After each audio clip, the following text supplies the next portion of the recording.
साहिवाल शहर में गर्मी अपने उरूज पर पहुंची तो शहरियों ने उसका तोड़ ढूंढ लिया। गर्मी के मौसम में शरबत जहां फौरी ठंडक का एहसास देता है, नालियां का काम करते हैं, थके आईदा तो पानी पीदा मुनासिब रेट रहा पानी भी बेहतरीन। ਅਸੀਂ ਜੀ ਸ਼ਹਿਰ ਆਈ ਜਾਈਦਾ ਹੈ ਤੇ ਜਦੋਂ ਵੀ ਤੋਂ ਲੰਘੇ ਟੱਪੇ ਅਸੀਂ ਇੱਥੇ ਪਾਣੀ ਪੀਂਦੇ ਹਾਂ ਤੇ ਮਾਸ਼ਾਅੱਲਾ ਬਹੁਤ ਪਿਆਰਾ ਜ਼ਾਇਕਾ ਤੇ ਬਹੁਤ अच्छा पानी।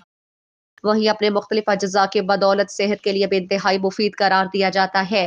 वधिया ते बेहतरीन पानी एक बार पी ते सुकून आ जाता। गर्मी की शिद्दत के इजाफे के साथ ही साहिवाल में इमली आलू बहारे के शरबत के ठेलों पर शहरियों का रश बढ़ गया। गर्मी से सताए शहरियों की बड़ी तादाद जहां मुख्तलिफ इकसाम के मशरूबात का रुख करती है, वहीं इमली आलू बहारे के ठेलों पर भी शहरियों का रश बढ़ जाता है। शरबत इमली आलू बखारा में चीनी का शरबत, इमली आलू बखारा, बलगो, गोदगतीरा, इसबगोल का छिलका और दीगर अज्जा का इस्तेमाल किया जाता है, जिसकी बदौलत लोगों की खास पसंदीदा समझा जाता है। जलजलाती धूप में इमली आलू बुखारे का शरबत शहरियों को फौरी ठंडक का एहसास देता है। Ahmad Hasan, division Sahiwal news, Sahiwal.